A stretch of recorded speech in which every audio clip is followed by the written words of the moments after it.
Yeah, I do think there should be a little build up to the to the song. Nightmares and Nerds Oh, it's not your fucking show. Holy Jesus, that scared the shit out of me. Hello, welcome. We're doing another top 10, and I think I'm fully responsible for this because I recently watched Being Eddie, which is a documentary on Netflix, and it got me thinking. Watching that movie, you have an experience of Eddie Murphy's history. So I brought the idea up of us ranking 10 Eddie Murphy movies. And I think this should be an interesting conversation. I'm Charles. To my screen right is Grey Poupée, a jar of mustard. Sir, how are you? Hey, I'm doing good. Things are spicy, but well balanced over here. How has Eddie Murphy affected you in your movie viewing? I gotta be honest, I thought I was a much bigger fan of Eddie Murphy and his body of work until you said pick 10 of his films. Man, in the last 2 days, I think I've watched like 13 Eddie Murphy movies that I thought I was familiar with, and I totally am not. And man, the cast was just so much better than the end result. But the thing that always sticks out with me with Eddie Murphy is I don't know. When I was a kid, I got Eddie Murphy movies taken away from me because I don't know. It was just weird. At one point, I didn't want to go to school, and I said, I don't want to go to fucking school. And my mom's response to that was, okay, no more Eddie Murphy movies. Because apparently that's the only way that I could learn the F word. So I don't know. That's kind of my memory with Eddie Murphy, but always been a fan. Did you replace the dog with Eddie Murphy? The Eddie Murphy stole my homework? Is that why? No, I have no idea what connection she made. I was just like, I don't want to go to fucking school. She's like, that's it. No more Eddie Murphy movies. So I don't know, man. But he's always got a soft spot in my heart because of that. I agree. It should be an interesting journey we'll have here. Bob loves movies. How are you? I'm doing pretty good. You know, I was kind of in the same boat as Gray when I was putting this together. As I was looking through the list of all of his work, I was kind of like, crap, I've only seen that one once. Oh, crap, I've only seen that one once. And so, yeah, there were several on there that I'd only seen once. And I was actually kind of surprised by the way my list turned out. Yeah, I think nostalgia could be a good way to describe these movies because we'll get through it, but I certainly have a similar feeling. Warren, I know you really enjoy Eddie Murphy, and you couldn't possibly confuse him with anyone else. Warren, nope, not at all. You? I'm doing wonderful, and Eddie Murphy. I watched a lot of his movies as a kid. We had the satellite dish, and we had HBO, and I remember my parents like watching Coming to America when I was young, The Golden Child, Nutty Professor, like all of those like comedy hits. I didn't watch much of his more serious stuff that he did later in his career, but I do have like a fond memory of him. But at the same time, though, it's kind of like it was kind of surprising it wasn't too difficult to make this list because I made it about 34 seconds ago. So, but it's I have a nostalgia factor with him, but at the same time, though, not as much new stuff as that I've been following him on with his later stuff. Even though I heard it was good, I just haven't watched it. And lastly, Laps, how are you, sir? I was very loud. That's what I am today. No, I'm good. I'm good. I had the same problem. I'll be 100% honest with you. I had a very hard time making a top 10 list because I hadn't seen a lot of them, but two, I had the nostalgia factor as well. Like stuff that I thought I liked that I rewatched, I was like, I don't like this at all. And wondering if we have the same one. I want to know which one that was. I could tell you that there's a couple. The Boomerang, did not like that movie. Did not. It's got such an amazing cast, though. You got David Alan Grier, Chris Rock, Martin Lawrence. Like, man, it should be good. Like what was the other one? Harlem Nights. John Witherspoon is Dag's father. Surprised, because I remember thinking like when I was young, like Richard Pryor and Eddie Murphy. That's That should be, and they open up a nightclub, like, you know. But he did a lot of. I noticed that a lot of his movies are like right around either before or past Prohibition time. What's up with that? It's got like a few of them. Yeah. I just did. I mean, I don't know. Yeah, Harlem Nights is a really pretty cover. Like the cast is incredible. Like everything about it. They all look the good sets, too. They all look good. The clothes Right. are awesome from back then. Like everything looks sleek. Like that's the first one that I watched a few days ago Mhm. because feel bad. My son got real sick. He had the flu or something. We're waiting for the blood test came back. Like the fast test came back, everything negative. But he was so sick they sent the test in to get to the lab. So we got to find out what he has, and he's still sick, and it's been a week. So I watched a bunch of the movies, and I was like, I know I like this movie. I'm gonna put it on. I went, I hate this movie. What am I watching this for? And but yeah, like everything looked great. And he was even filmed really well, because everything takes place most of the time at night. So it's like hard to get a lot of contrast there, you know, and everything looked great, like neon sign, everything inside the bar, but it wasn't, I don't know, it wasn't for me, man. Wasn't for me. The substance, there's not really a tangible thing about that story that you could point to. And Richard Pryor is, I've never seen him so Superman reserved. 3.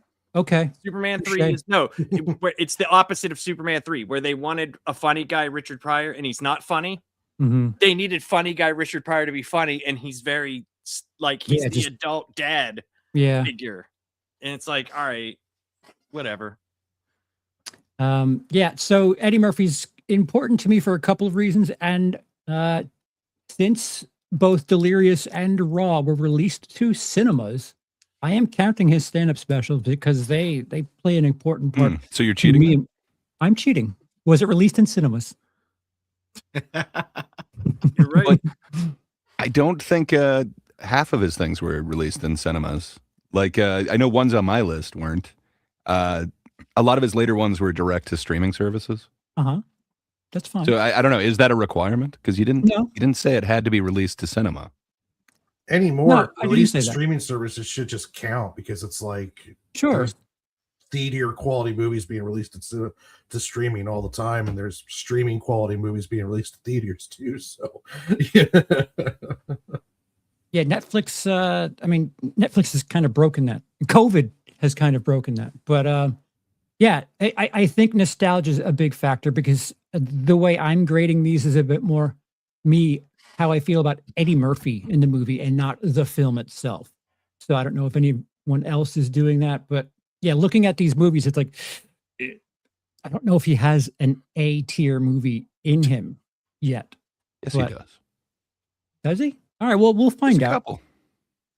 So we're going to do a Serpentine. Ooh. I will kick us off. My number 10 is, I'm doing an audible because screw it. My number 10 is I Spy, 2002's I Spy with Owen Wilson. It was not in my top 10 until 5 seconds ago, but I wanted to spice things up. Great. If Do you I got to think add this to stage? The thing? Yeah. I didn't realize that I hadn't done that already. Okay. Yay. No. I Spy is at number 10. Yeah, so I think this is more about Eddie Murphy showing us that he could still do things around that time, because around the late 90s, early 2000s, if it wasn't Shrek, if it wasn't animated, he had some stinkers. And I Spy, by no stretch of the imagination, is a great film, but it touched that I don't know, that nostalgia that I look for, a buddy team up thing where they're kind of mostly funny, not too much serious. It's more vibes than anything. But I literally just swapped this out now. But if you tell me the movie sucks, I'm not going to bat for this movie. I'm judging Eddie Murphy. Thank you. It's not bad, dude. I actually didn't have a problem with that movie. Like when I watched it, I was like, okay, it's one of those things. It's like you watch it and you're like I was talking about backstage. It's not a great movie, like in movie terms, but it's his performance in it is fantastic. So Mhm. it's fun. So you like that aspect of it. It's something that you could watch like in the background and still laugh at the things that, you know, are the parts that you like. Yeah, around that time, what I remembered was Holy Man, Pluto Nash, and I was like, "Oh my god, it's over! It's over for him." And then this came out, I was like, "Oh, it's not over." So yeah, that's my 10. Gray, what do you have at number 10? So yeah, I had kind of an issue. So I wanted to stick with the rules that, you know, I'm a purist when it comes to movies, and I find your cheating to be rather poor sportsmanlike, but that's fine. I will stick with just cinema. Oh yeah, I'm a stickler for the rules. What can I say? Rules were not meant to be bent or skirted. How dare you? No, there was a bunch of them that were kind of my blind spots. I hadn't seen a lot of his kind of recent ones. I hadn't seen any of them that were kind of kids movies, I guess. Imagine that, Meet Dave, all those ones. Even like Daddy Daycare and I Spy and somehow Showtime I had also never seen. So I did that kind of this marathon, and I just kind of thought, wow, do I not like Eddie Murphy movies? And then I came across one that I really kind of dug, and it was a different kind of performance from him. It's a really subtle movie. It's called Mr. Church, but I actually dug this one. That's the, for being the one where he's a cook? He's just a cook. Yeah. There's this single mother with a kid who's the mother has an illness, so he is brought in by a former lover to be a cook for them. And I don't know, man. Just somehow it spoke to me, and it was a performance that I really dug from Eddie Murphy. It's unlike a lot of his other ones. It's really subtle, but it showed a bunch of range. So yeah, I went with Mr. Church as my number 10. Was that streaming? I don't think so, but I definitely didn't watch it until it was streaming. Okay, I swear I've seen that movie because I knew he was a cook. And I think my wife may have watched it or something, and I was in a room. But it wasn't, from what I remember, it wasn't awful. Like, it wasn't bad or anything like that. I didn't know what the hell was going on because I think I came in halfway and I was like, what is happening here? Why is Eddie Murphy cooking for these people? I didn't know that she had an illness and that's what happened. Thank you for letting me know now. I mean, that's, the synopsis. There's more than that. And, there's that whole thing that's all the rage, the found family thing. So, yeah, good times. But he plays kind of a troubled character that is unlike a lot of his other characters. And there isn't necessarily, like, resolution to it. It doesn't seem like it gets wrapped up in any little bow like a lot of these movies. So, okay. I don't know. To me, I really dug it. It's not a perfect movie by any means, but yeah, I think it's one of the stronger ones that I saw in the last couple days of his. Yeah, looking at the covers on the side there's some that like I'm aware of but never got around to. Like Distinguished Gentleman, I forgot that movie existed, but there it is. Next, Bob Loves Movies. Bob, what do you got for 10? I got Beverly Hills Cop 2.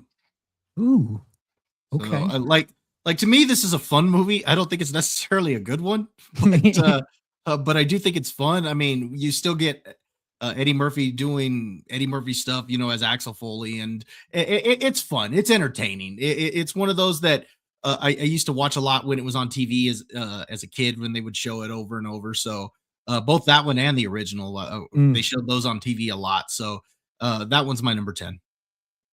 Nice. Warren, how about you? My number 10 is, and this is after extensive research. My number 10 is Trading Places.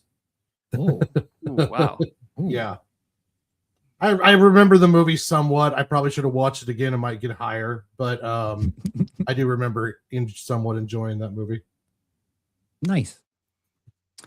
Laps, what do you got for number 10? And you're gonna give us your 9 too. Okay, I got Bowfinger for number 10.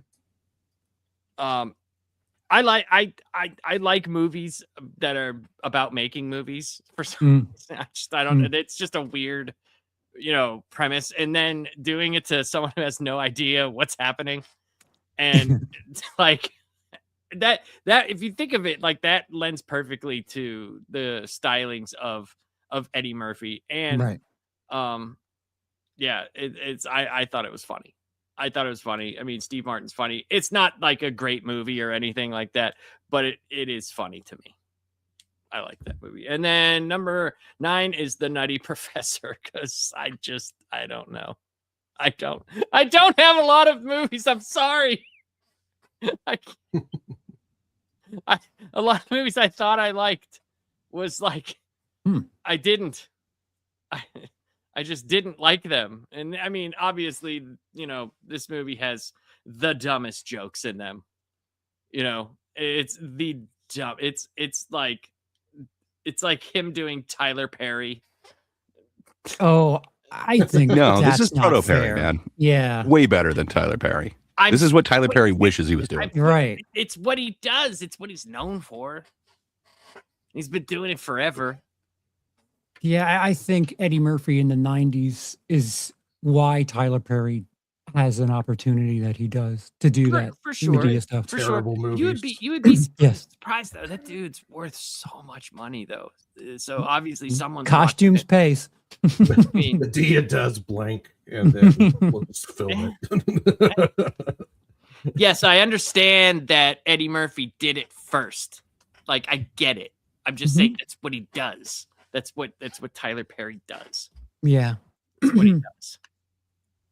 Warren, right back to you for number 9.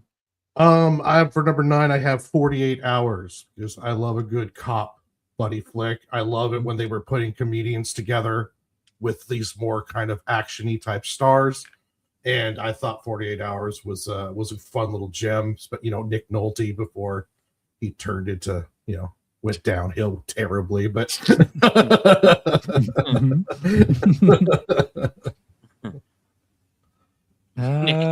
Nick Nolte is like he could be so many like signs for things like birth control and then just a picture of him, like not meth, picture of Nick Nolte.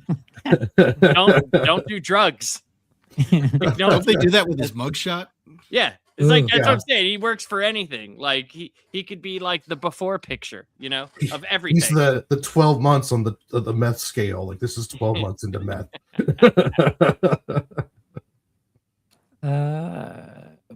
Bob, what do you have for number 9? I got Tower Heist at number 9. Ooh. I actually enjoy this movie. I think it's fun. Ben Stiller and the cast that they got with that is pretty good, and I like Eddie Murphy is playing this criminal who's trying to teach them how to be criminals. So I think that was pretty cool. I love the scene where he sends them into the mall to have the mall steal something. So I think that's great. And then he ends up, of course, trying to double cross them. But I think the movie's a lot of fun. Nice. Gray, what do you got at 9? Yeah, I might need to give Tower Heist another watch. But there was one that I was really unfamiliar with, and I also kind of dug. It seems like it is kind of peak Eddie Murphy. He gets to do a bunch of different characters, but he's not necessarily putting on the makeup. Instead, he's just being a scammer. I have The Distinguished Gentleman as my number 9. I remember not really liking it, and upon the rewatch in the last couple days, it was a breath of fresh air versus some of the other ones. I fully expected to like Boomerang a lot more, but I don't know. Somehow, Distinguished Gentleman just works for me. I dig him on the phone scamming people and going into different characters. It seems to work quite well. But I guess I like me a devious Eddie Murphy. He's pulling some ruses in this one. I dig it. Nice. Well, I go 9, 8, and it's a little bit of a themed back-to-back here.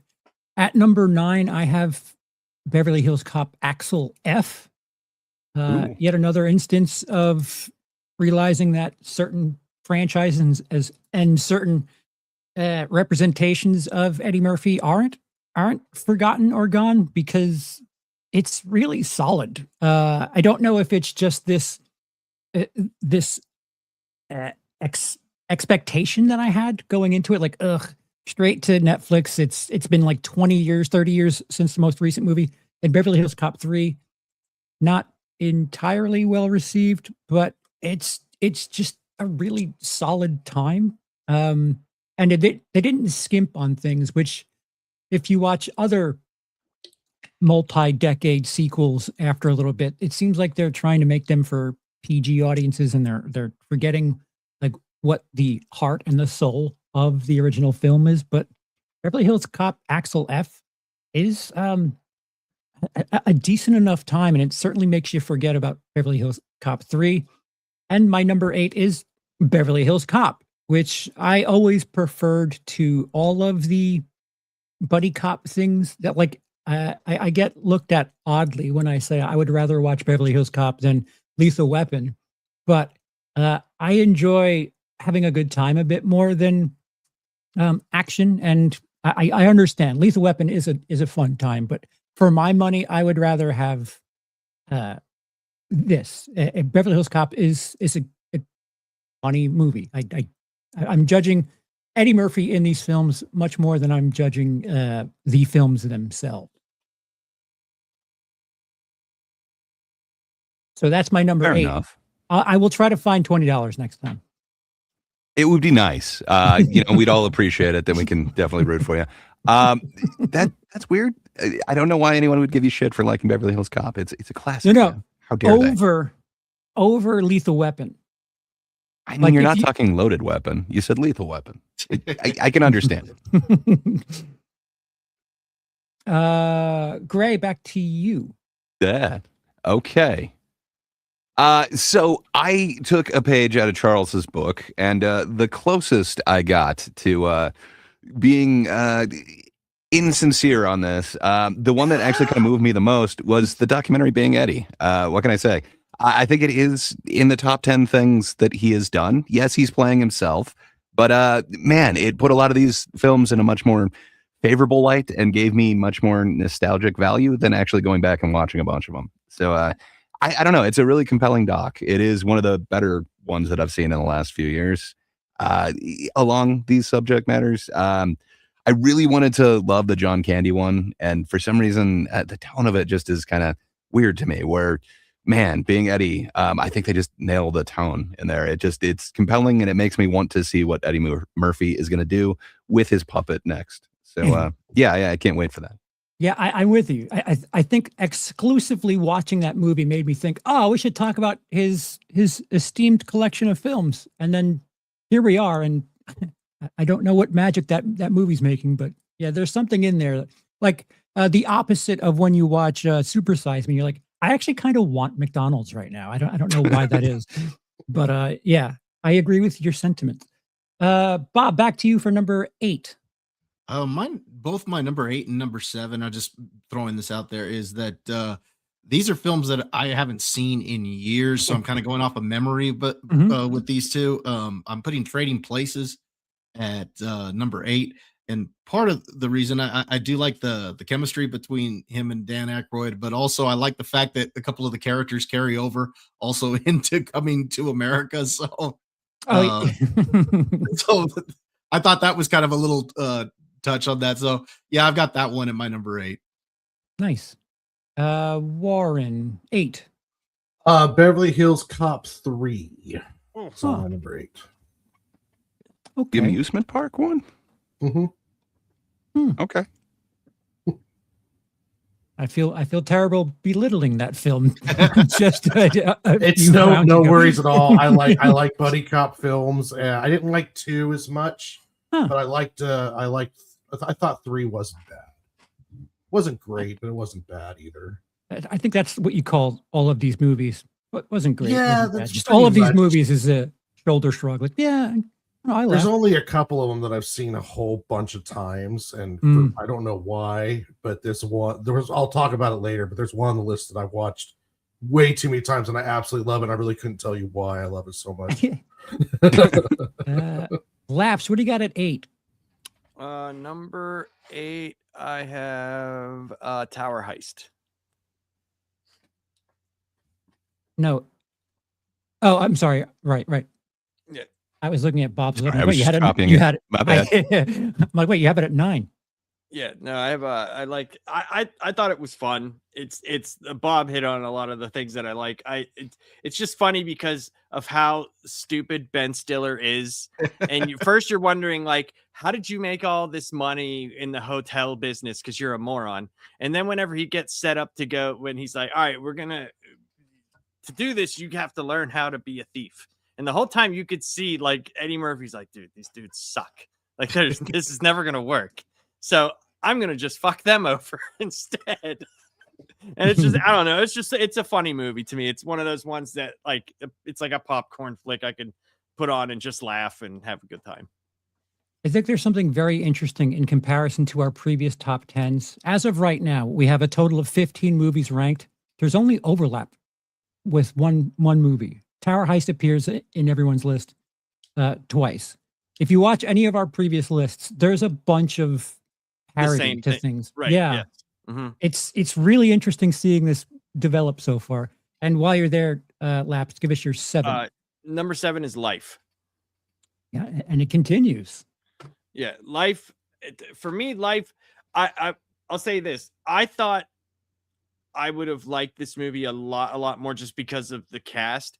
But Martin Lawrence was so annoying in this movie to me for some reason. But Eddie Murphy was great. And I know Martin Lawrence was supposed to be annoying.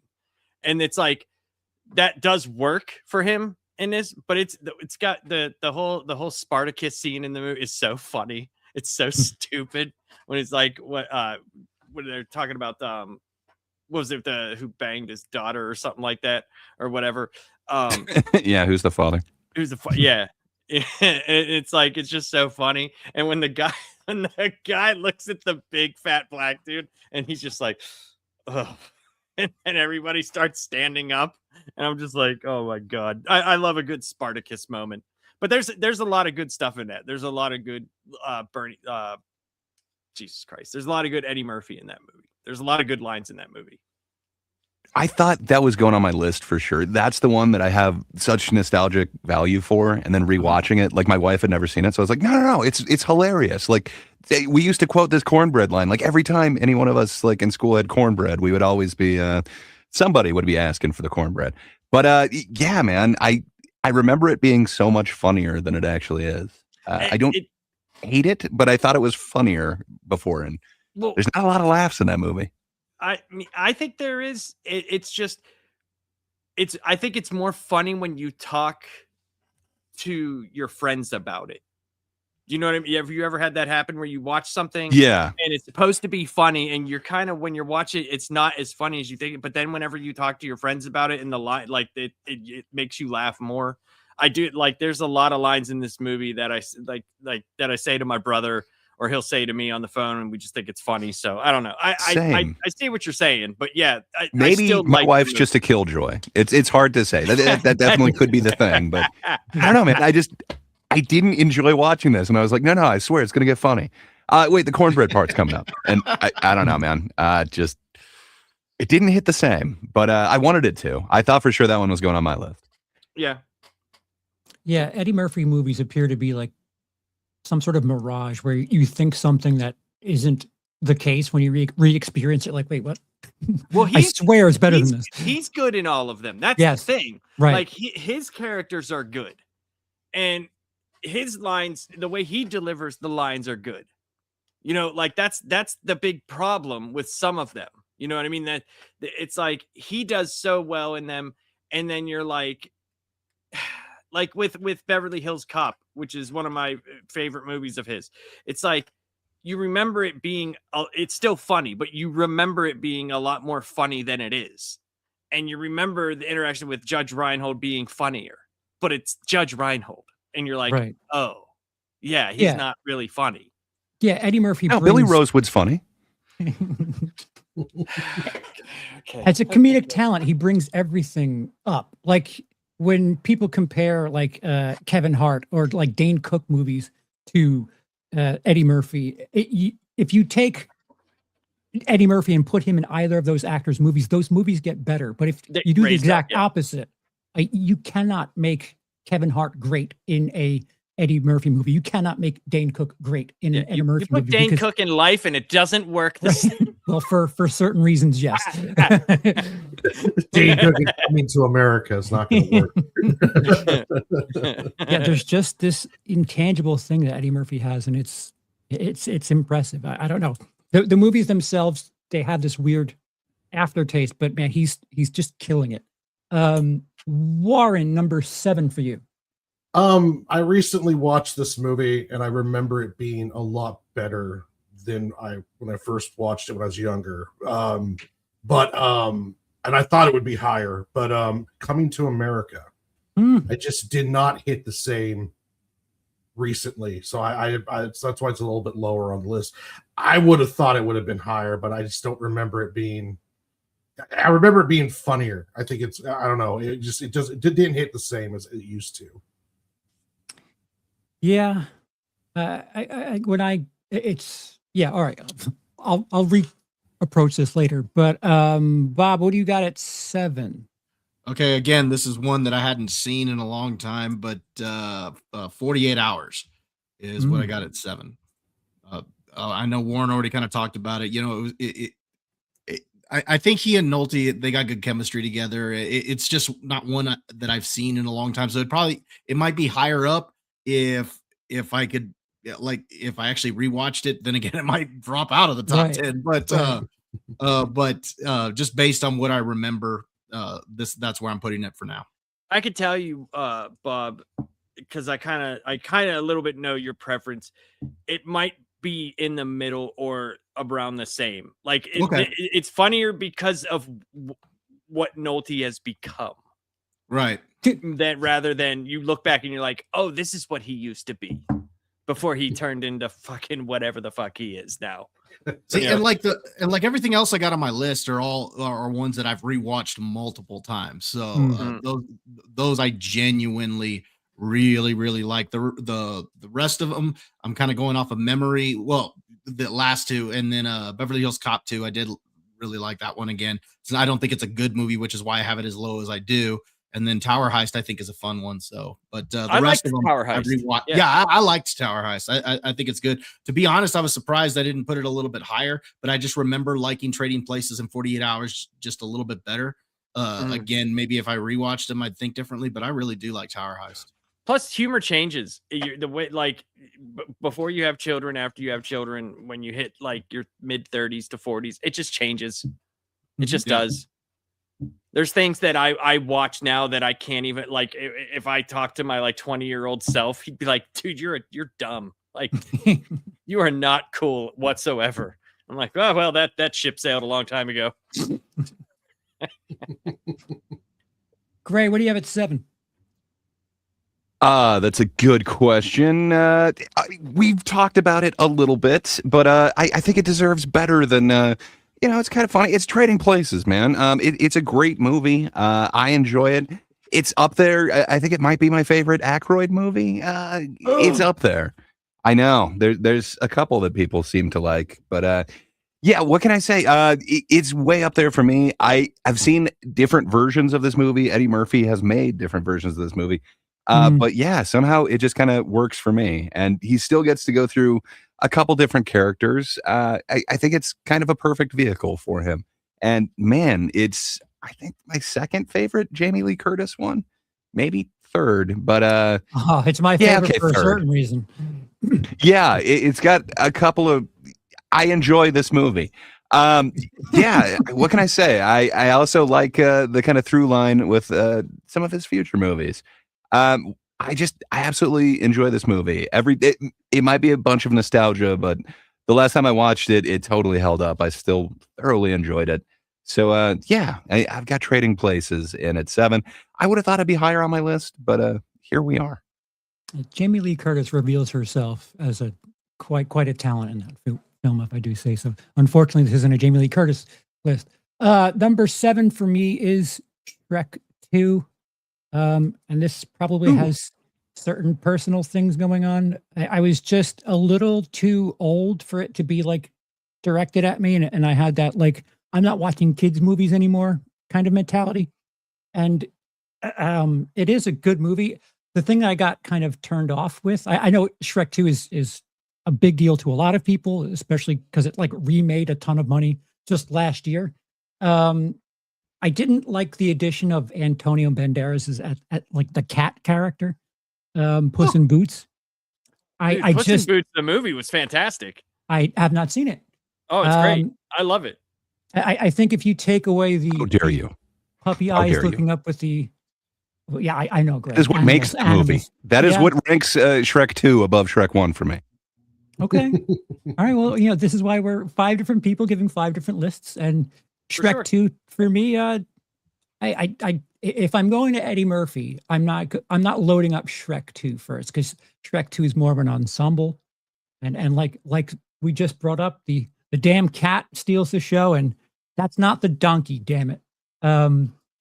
I'm sure I'm in the minority in that case, but number 6 for me is the aforementioned Trading Places. It seems like we all have Trading Places in the same area here. Good time, like someone else brought up. It's similar. If you want Eddie Murphy in a similar situation, you can have 3 or 4 of these movies. But yeah, I've broken my pause button on this movie for reasons that have nothing to do with Eddie Murphy. Gray, back to you for number 6.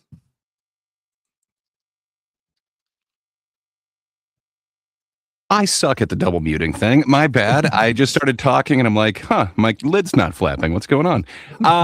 I too have, put some wear on a tape because of Dan Aykroyd. He is quite the fella. I agree with you, Charles.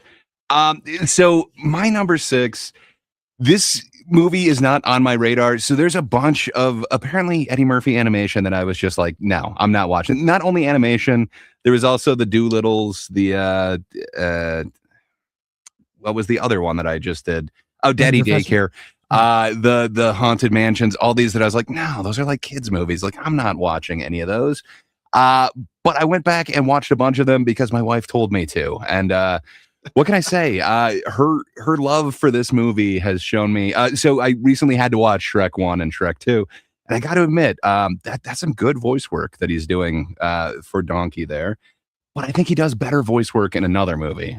Mine number 6 is Mulan. I'm just saying, Mushu is awesome. And the reason why they made such a bad version for the live action one, I think the lack of Mushu is a huge part of it. Like, it is essentially, I think what he did for this dragon is what was done for a certain genie by Robin Williams.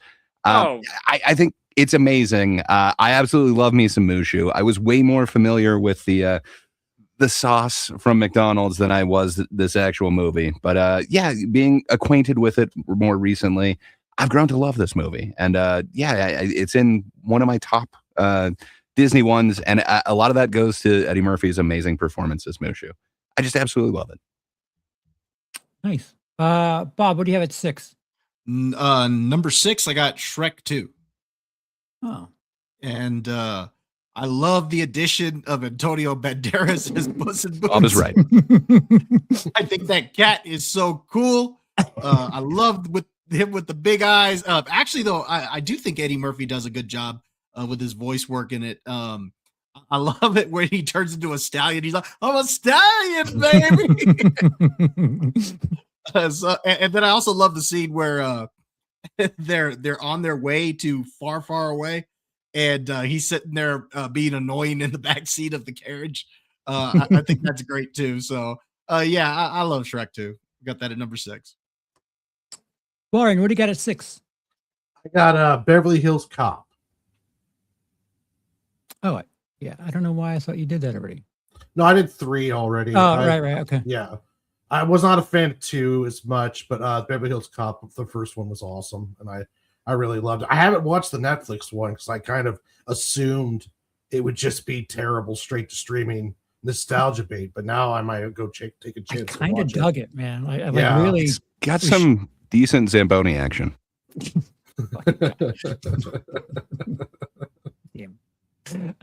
Laps, what do you got at 6? 6, I believe I have. Yeah, Trading Places is 6.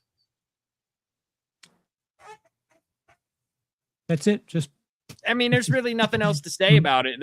Everybody said pretty much everything, about it. It's funny. It's a funny movie, but some of the stuff, and I've noticed this about a lot of like the 80s and 90s comedies.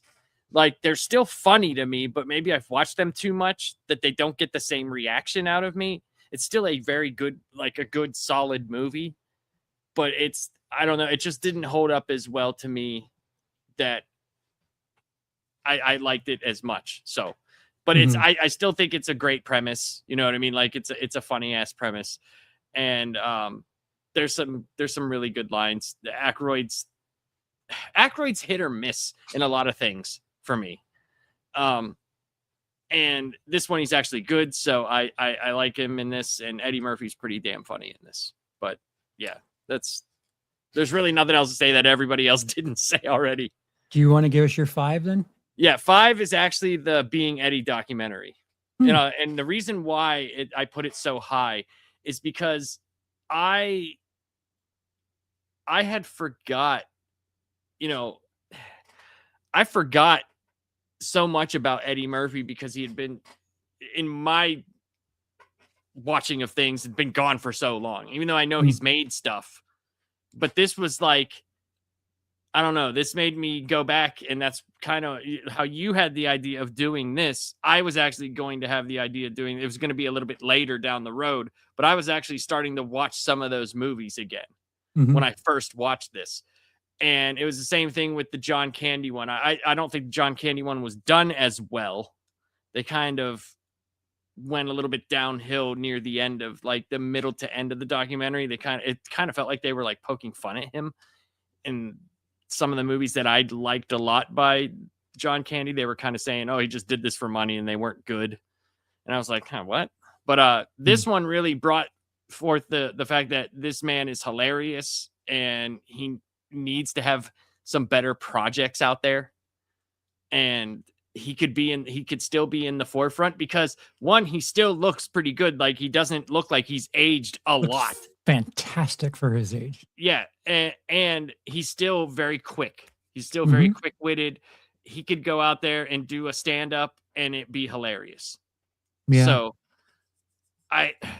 that's a hard thing to do. You know what I mean? Like not doing it for like 40 years and then coming back and possibly doing one, and it still probably be funny as fuck.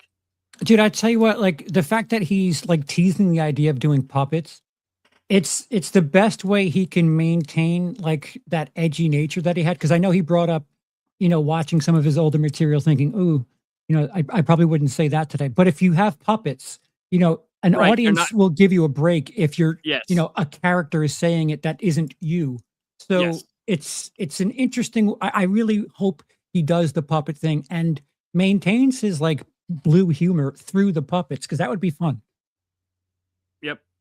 And I think it would be the spectacle of it. Number one, seeing Eddie Murphy with puppets was just, and how do they do it? Like, obviously he wouldn't be controlling them, or maybe he would, maybe he's so into it with his puppet room that he is, Yeah, maybe. but I think if there's like a stage show where he's interacting with them, that could be genuinely funny as hell. He's got some Frank Oz connections. I'm sure he could get in with some puppeteers. Well, that's what I'm thinking. But he's got that room, man, and it looks like he's doing a little bit more than he's probably putting on shows for himself. It's just the way they filmed that documentary was so funny. They are in the largest room I've ever seen a man live in, and all that's in there is a small couch chair and a coffee table this big. Like, what else are you doing in there? Well, he needs room for his puppet activities. That's what I mean. That's what I'm saying. He's doing the puppets. But like watching the way that this star of Saturday Night Live like comports himself, the way that he talks to like the person interviewing him, and then seeing that Chevy Chase doc, man, it's just like a world of difference. And the way that he was like paying for gravestones for certain people, like the comedians that had died and nobody paid attention to, or didn't have family or stuff, and he kept up their he's just genuinely seems like a pretty cool dude. Yeah. So that was pretty touching. So I put that on there because it just brought him back into the forefront for me. So Yeah. Would it have agree. been higher on your list if they got into some of the weirder controversies, like his probably legality not. troubles? The only reason why not is because it's like we already know that stuff. I kind of wanted to know what he's been up to for however long. In my, like I said, like I haven't watched any of his stuff besides Shrek because I had kids, but past a very specific time, you could kind of tell on my list here where I kind of stopped watching things, because everything else is kind of older. So, I don't know, man. I don't know if it would have made it a better documentary if they got into that, because who knows what he would have said, because he's so different, he's so different now than what he was. Like Charles said, he, watching some of his older stuff, I might not say that. And especially since he went through the family phase, of making movies for families, who knows what he would do. And I think he could do something very raunchy with the puppets, because like Charles said, it's not him saying it. It's you have like a buffer zone of them being able to say it and him being able to react to it. So I don't know. That's a good question, Gray. I don't know. I don't think I never thought about that. So I don't have an answer for that. It's weird that he has kids that only know of him as the Imagine That, Meet Dave, daddy daycare guy, Right. and not the Coming to America raw. They don't know him as that. It's really interesting how he has different generations. Bob, what do you got? Excuse me. Warren, what do you have at number 5? Nutty Professor 2. Clumps? The Clumps, you say? The Clumps, I say. It was a really, really fun movie, and him doing all of the family members again, and it was just crazy. I remember that movie very fondly. I'm surprised. The first movie everybody just remembers Hercules. That's the thing that people. The fact that he was able to make a movie. You're mispronouncing it, sir. I'm sorry. Hercules. All right. Now I forget what I was saying. Yeah. That's all that people remember. And how could you remember anything else of it? Hercules is the thing. Yeah. It's just amazing that he was able to make a movie based off of those characters, because it's like the Nutty Professor that had, it had the many iterations of what was the original movie called? Was it called The Nutty Professor, or was it called something else? Nutty Professor. Was it that Jerry Lewis? Jerry Lewis, yeah. Okay. I can't remember what the other thing I was thinking of then was, but yeah, it's crazy that he made an entire movie based off of those characters, and people went to see it. Like, I never saw the second one, so I don't know. It speaks to his talent. Like, he's funny enough. He gets your attention. That's for sure. Bob, how about now? Number 5. I got Bowfinger. Number 5. Ooh, I really like Bowfinger. I agree with you. I think it's just funny. Heather Graham's hilarious in the movie, how she's kind of sleeping her way through the entire production team. You've got Eddie Murphy playing 2 different characters, playing Kit Ramsey, and then he's playing, the brother who's like all dorky and whatnot. And I love the scene where they have him running across the interstate.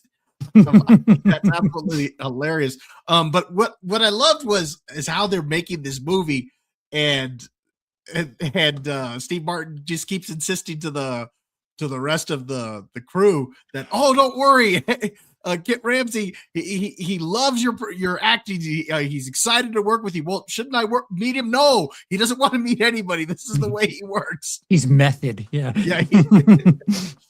So I think it's a lot of fun. I love Bowfinger. I agree. Gray, what do you have at 5? Gray, Eddie Murphy's Jackie Brown. Jackie Brown is amazing. Sorry, that was not a mute issue. That was a dog issue. I apologize, everybody. I wanted to keep a little bit of suspense, but not that much. So my number 5, we've talked about it a little. It showed up on a few lists, but yeah, there's a lot of performance in here that I think is more than just a catchphrase. And even though I might have derailed somebody singing its praises, what can I say? The Nutty Professor for me. It's a classic, man. Not only do I like the family dynamics, and it kind of works having Eddie Murphy as multiple characters. I think it works a little bit better in this one than Coming to America. It pulls off, and it makes it feel like they're actually different characters, where I just felt like that's a weird part that takes out of some of his other movies where he's just going through as these different characters. But this one, it totally worked for me in full costume. And then, man, having the whole roast battle, if you will, the spandex, all spandex. Yeah, it's kind of mean towards fat people, but I don't know, man. It's one of those classics. I kind of hated it when I was a kid, but I have come around to love the Nutty Professor so much. It is kind of my classic Eddie Murphy, if you will. So yeah, number 5, I've got Nutty Professor. Nice. So number 5, I too have Bowfinger. I know a lot of people don't like it, or they think it's like a fucking B movie, but that it is. Like it's a B movie about people making, garbage B movies, and I really think they're in on the joke. And I don't know. I feel like because it was released around the same time that things like Pluto Nash came around, that people were like, "Oh no, he's finished. It's over." But I think it's really aware of like. There are movies that come out a little too soon that people don't get. Like Last Action Hero is a movie that people were like, it's making fun of things. And it's like, yeah, but it's in on the joke. I would say the same thing about Bowfinger, how it's like really, really in on the joke. And who knew that they were making Me Too content, 15 years prior to Me Too. And yeah, what they always say, it's funny because it's true. If it weren't true, it wouldn't have a place to be mocked. But for all the reasons that Bob was talking about, I agree that Bowfinger is Eddie Murphy's some of his best work. It seems like there's a good 15-year stretch there where Eddie Murphy was working 2, 3, 4 times as hard as everyone else because he was, wearing makeup and being in different things as different characters in the movie. But however you feel about the movie, Eddie Murphy in this movie is quite enjoyable.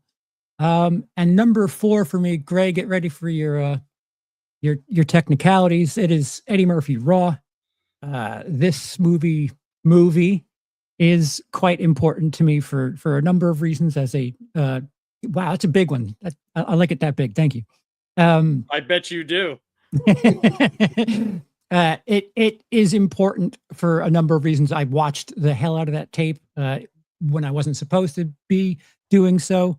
As a comedian, the fact that like this is the last thing we have of him as a stand-up is unreal. The fact that he did this stand-up special, this being his second, in his 20s, and then just stopped, is just so unreal. I can't tell you how many times I've quoted Eddie Murphy Raw, and people knew exactly what the hell I was doing. It's this shared experience thing, and I don't know if it's nostalgia so much or what, but as a comic, he was at the top of his game, and it's kind of like this Barry Sanders thing where it's like you just stopped. That's it. You're killing it. You just stopped. We certainly. I hope he goes back and does something again, or at least just releases another special, even if it's kind of mid-tier. Between Delirious and Raw, Eddie Murphy as a stand-up really was ahead of so many different people. Gray, number 4 for you. Dog? Gray's dog. I really suck at this whole. I was like, no, I didn't mute it this time, so I'm good. I'll just start talking. Yeah, my bad. So for many of the same reasons that you guys have spoken about this movie, and perhaps to the dismay of the chat, my number 4 is Bowfinger. I absolutely love the performances in this, and I'm also a sucker for films about making film. I don't know why, it just kind of works for me, but man, getting Steve Martin as the con man, it works so well for me. I know it's not a good movie, but Sergeant Bilko, it kind of works the same way for me. I like Steve Martin as a con man. Of course, everyone loves Dirty Rotten Scoundrels, but I think this is an underrated Steve Martin as a con man movie. It works great. I don't know why it's got this negative, I don't know, reputation. Just, man, I absolutely love this movie, and I love the performances that you get from every single member of the cast. And just, for me, it really holds up. I thought maybe it was nostalgia after watching a whole bunch of these other ones. He's got a couple other ones where it's kind of about making a movie. There's another one with Robert De Niro, Showtime, where it's instead kind of like a cops-based program where is it Rene Russo comes in to essentially film them doing cop stuff, and Eddie Murphy wants to be this actor. That just fails on so many levels, where this, I don't know, there's just so much infinite rewatchability for me. I absolutely love it. So yeah, huge fan of Bowfinger with its huge finger. Is that an admission what you want? I want a huge finger. Yeah, Sufi, if Just you will. Thank you. No, I hugely have a great love for Bowfinger. It's a good movie. It's better than its reputation. I agree. Bob, what do you have at 4? I got Shrek at number 4. I kind of, when I was making this list, wasn't sure if I was going to put Shrek 2 ahead of this one, and then it just ultimately I ended up settling on the original Shrek. I love Eddie Murphy's voice performance in that movie. Donkey's hilarious. I think he absolutely steals the show in the first film. So give me the Shrek at number 4. Plus being introduced to all the other characters and Eddie Murphy being able to riff on like Lord Farquaad. Like there's just too many adult things in there that, and I'll get into it a little bit here whenever I add my Shrek to the list, and I will talk about why. But there's a lot of things in those movies that are enjoyable for adults. Oh yeah. And I'll get into it whenever I do mine, because it's coming up soon. Warren, what do you have at 4? I have the Shrek 2 at 4. And Shrek 2 is a very solid sequel. I don't think it's as good as the first one, but it's super, super close. And there was I really did like Shrek 2. It was much better than 3. They did add in Puss in Boots, and there was some spin-offs on Puss in Boots, but the most recent movie was amazing. And yeah, I liked Shrek 2. For me, it was not better than the first one, but I still adore the film. Lapsed 4 and 3. Number 4 is 48 Hours. I really, really like Beverly Hills Cop, and I like 48 Hours. I just love buddy cop movies. I just do. And I just thought the pairing, in my opinion, was really good. I don't think he's as good as he is in Beverly Hills Cop, but I think they were trying to find at that point in time like what they were going to do with him, because like Beverly Hills Cop was everybody loved that movie. Like so many people did. I remember being young and hearing about Beverly Hills Cop and how great it was, and not being allowed to watch it. So, wanting to be able to see it. And when I saw 48 Hours, I was like, oh, this is like really cool. Like, I like this. And Nick Nolte, Nick Nolte's, it's hard to explain because of just how crazy he's become. But back then he was doing a lot of movies back then. He was a big star, and to see him as he was like the big guy basically on campus in that movie, but Eddie Murphy completely steals it from him, and that's doesn't happen all the time. We've seen careers get launched that way, but not with someone who's more straight and then someone who's the funny man. It's usually like they go separate ways, but they came back and made another one, which was not good in my opinion. That's just my opinion. But usually you have one person go on and do better. But the fact that Nick Nolte was already a big star when that came out was very interesting to me. I thought that was pretty good. It's a good movie. I could still watch it today and appreciate it. But my number 3 is Shrek 2. And Shrek 2, Shrek 2 it's one of the first movies that I took one of my sons to. And I can't remember when it came out. Does anybody remember the 04? Okay, yeah, 04. Okay, so he was 4 years old. So, and I had not seen the first Shrek at the time, right? And my wife, and this is back when DVDs were a thing, like he liked watching Shrek. He thought it was funny. He didn't really understand it, obviously, because he was too young. But this was like the first theater experience. And I had so much fun with him in the theater. And it was like, it was the first time that I felt like, how do I say it? It's the first time I felt like a real dad, because it was like I was taking my son to go to the theater. It was just me and him, and he had so much fun. He was like jumping up and down and doing fun stuff that kids do, but also the fact that I was able to have fun because of Eddie Murphy, the donkey character. And that was my first exposure to it, because I hadn't seen the first one. I mean, passing by glimpses of stuff on the DVD player, but not really. And I don't know. It's funny too. That's the other thing. And now that I've seen the other ones, it's crazy that it had as much success as it did being the second movie, because a lot of seconds are either really bad. It's very rare that you have like the Toy Story effect, like where Toy Story 2 is very good.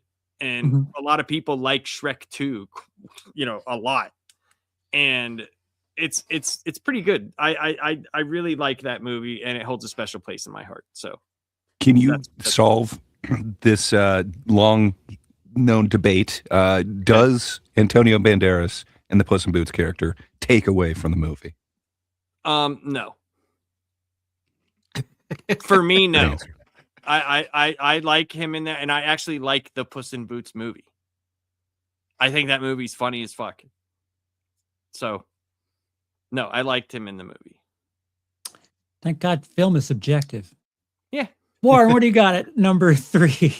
Subjectively, I have the Nutty Professor. I really love this movie. I've always been a fat kid, so I kind of understood when they were, the jokes and how it could feel not to want to be a fat kid. And so that kind of touched me a bit, but also too, just him acting all the roles of the family. The grandmother was probably one of my favorites of the whole family, when she was talking about just all sexually charged up and shit. And yeah, she's the whole film was good, and I remember really, really enjoying it when it came out. And Eddie Murphy was just amazing in that. Yeah. Bob, 3. I don't know if y'all remember when we did the Disney ones. This was my all-time favorite Disney animated film, and I think it's Eddie Murphy's best voice work, and that for me is going to be Mulan at number 3. Like Gray, I love me some Mushu. That is what is missing from the live action version. I hated the fact that Mushu wasn't in the live action version, and supposedly it was because they wanted to be more realistic, but didn't they have like a shape-shifting witch or something like that? I'm like, yes, they did. I'm like, hello. So that was really stupid. But I think he's great in this movie. Just some of the stuff that he says to Milan, and what the stuff that they have the character do, like when he bites the one guy on the butt, to get all the guys out of the water so they don't realize that Mulan is a woman, and he's got the toothpaste, and he's like, that was vile. He's whenever they introduce him with the stones, and you think it's gonna be the big dragon, and it comes out, it's him. What I like also is where he breaks the stone dragon and he's holding the stone over his head. I am the great stone dragon. Yeah, it's phenomenal. Yeah, I love like Mulan. this big mythical thing, and then it's fucking Eddie Murphy. So yeah, I got Mulan at number 3. Ray, what do you have at 3? Hey, I'm not muted this time. Hey. Solid pick on 3, Bob. Maybe I should raise mine up a little bit, but at number 3, for me, it's pure nostalgia. I absolutely love it, and I was so excited when I heard that there was going to be a legacy sequel. I thought maybe this would be amazing, but it did not work out at all for me. So yeah, my number 3 is Coming to America. I just absolutely love the humor that's in that one. What can I say? It still holds up to me, and yeah, I absolutely love it. Plus, I think this was my introduction to Samuel L. Jackson. Oh wow! Yeah, I'm just saying, I absolutely love this, and I love the Mac. Now I can't even remember. Dowels? It's been too long. Yes, I need to see it again. Yeah, but I absolutely love it, and I think this is my favorite Arsenio Hall movie. So yeah. So let me ask you a question: I have never seen the second one. Is it even? You're good. You probably shouldn't. Okay. It's weird, man. You can tell that it's made in a different time, and it feels like they're ashamed of what the first movie was. It's not good. Whereas like Axel F, I kind of agree with Charles. It feels like it lives up to. They understood the assignment. Right. Okay. Yeah, I just wondered. Imagine a sequel in your head. I promise you, it's better. Just imagine one. You've done a better job than what they did. Okay. All right. That is your homework, and you've saved yourself time. Number 3 for me is Nutty Professor. I think this movie is for brilliant reasons. I think it's incredible seeing Eddie Murphy act as every single family member around the table is just fucking hysterical and killing it, where because of you hear it in the voice that it's Eddie Murphy voicing these people, with the exception of that small child. The fact that there's this characteristic that each of those characters are definitely different. It just speaks to his ability to be a chameleon and kind of get into different roles and just be absolutely hysterical about it. This movie is probably responsible for why they were throwing him a bunch of family friendly stuff in the late 90s, early 2000s. And I don't know. This is a family friendly movie, with the exception of the grandma saying, Mike Douglas makes me moist. There's a bunch of coded humor there, but it was one of the movies that I was able to watch without being concerned for an R rating. And for all the reasons everyone else is talking about, he's just a fantastic comedian when it comes to being funny and being a chameleon in different roles.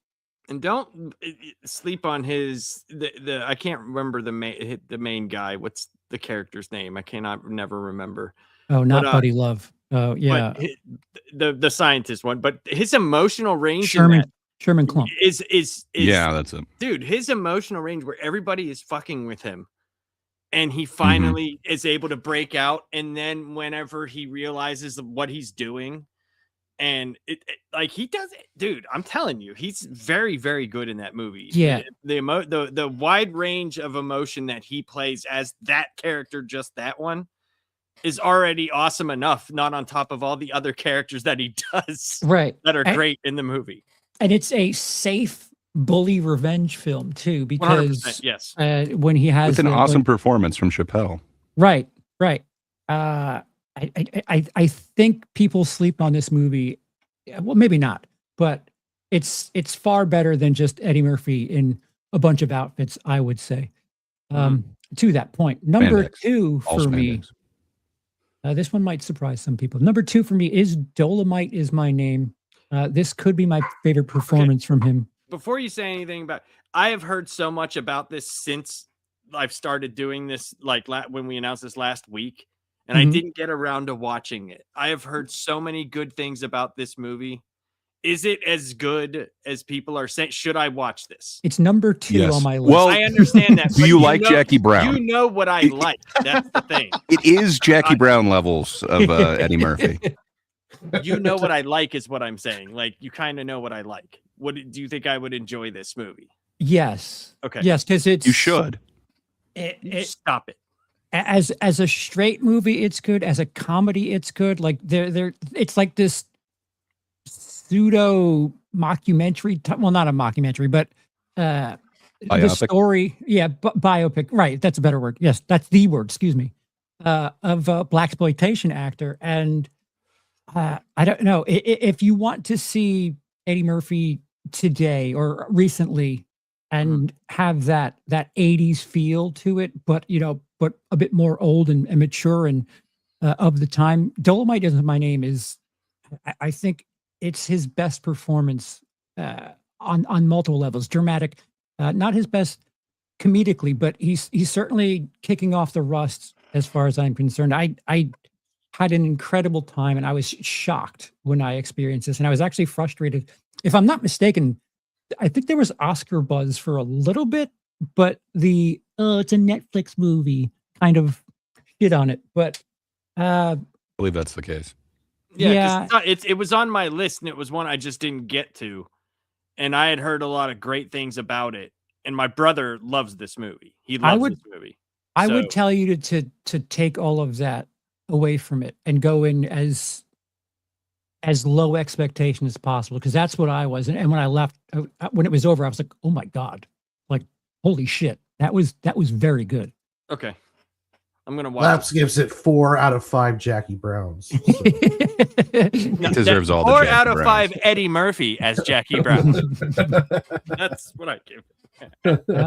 Gray, what do you got at 2? Well, I'm not here to copy you, but I also have Dolomite Is My Name. I slept on this one for so long. I had seen Coming to America with the number 2 in there, the sequel, and I just thought, no, there's no way that I'd already slept on it. Then You People came out, and I just did not enjoy that one. And then I even waited for, what's the next one, The Pickup or something? Pickup. Anyway. I just recently went back and watched Dolomite Is My Name, and there was a strong chance that it was going to come in number 1 for me, but I think there is one more iconic performance that just completely epitomizes Eddie Murphy for me. So this comes in very close. It is a photo finish. Dolomite Is My Name. Man, it is the Jackie Brownest of performances and movies that Eddie Murphy is associated with. It is top tier. When Charles was saying he didn't know how many A tier ones, I think this one and Mr. Church I would totally put up there. I don't know if they're quite S tier, but damn, is it a good movie. And it's got that whole same thing of kind of Showtime, and same thing with Bowfinger, where there is this element of making a film inside the film. And I think it does it in a better way than some of the previous ones. So yeah, I highly recommend it. If you haven't seen it, go check out Dolomite Is My Name. Eddie Murphy is showing that he still has it, and man, he can kill it. But sadly, we're getting Coming to America, You People, and The Pickup instead. Is it sad that like none of us, at least not yet, have the one movie he was nominated for? No comment. Oh, you do. No, just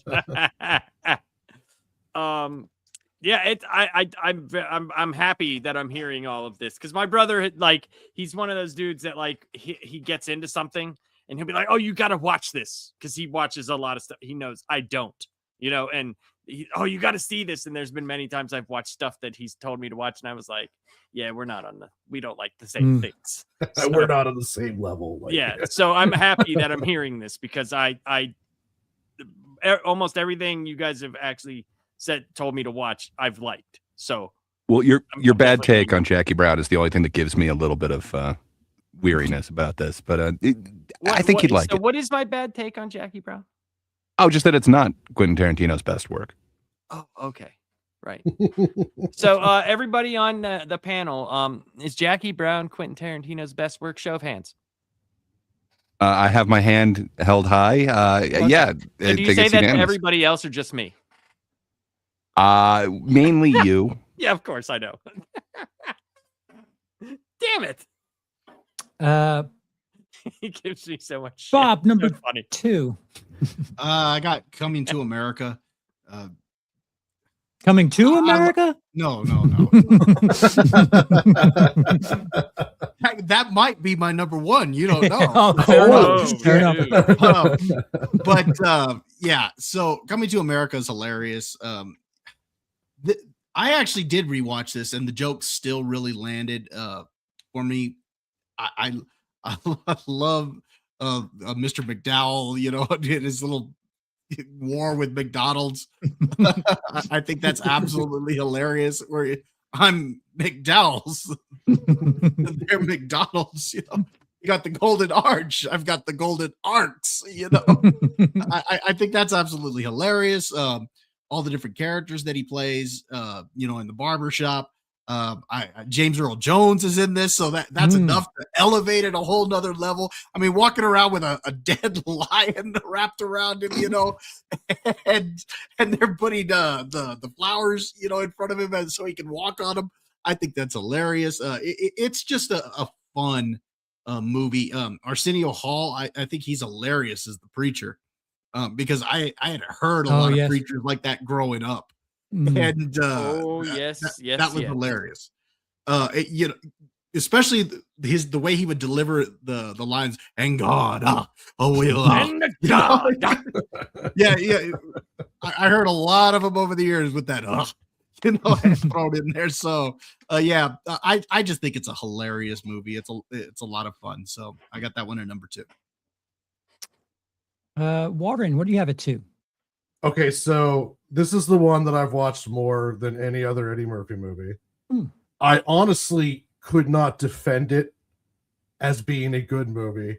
Oh, Norbit. But Norbit, I right? absolutely love this movie. Pluto Nash? Maybe it's the comic book nerd in me. Maybe it's the fantasy fan of it. But it's The Golden Child. Oh. And I don't know if anybody remembers this movie or not, but it was like this. I just watched it. Yeah, I absolutely, when I was a kid, I absolutely adored this movie. I still do. I wish they would have made more of them. It was like kind of like Axel Foley is taking on Tibetan demons. I mean, it was just had the great scene, especially as a kid, with the chick who's fighting in the house, and then the water sprays on her, and you can see her boobs. Really thin white shirt for a reason. I just absolutely adored this movie. I like Noopsy, and the villain was great, and I just watched it over and over again. The little scene where they had the claymation can dancing for the weird henchman who couldn't talk, and I just kind of felt like it would have been interesting to see them do another one of these. Like, but of course, I imagine it's not on anyone else's list, and probably not many people remember it fondly. But dude, it came in at like 12 for me. So I had only seen, I think, parts of it when I was a kid. I know I watched it on like a Sunday movie where they had commercials and shit. So I think I was like flipping away. But I just watched it in the last 2 days.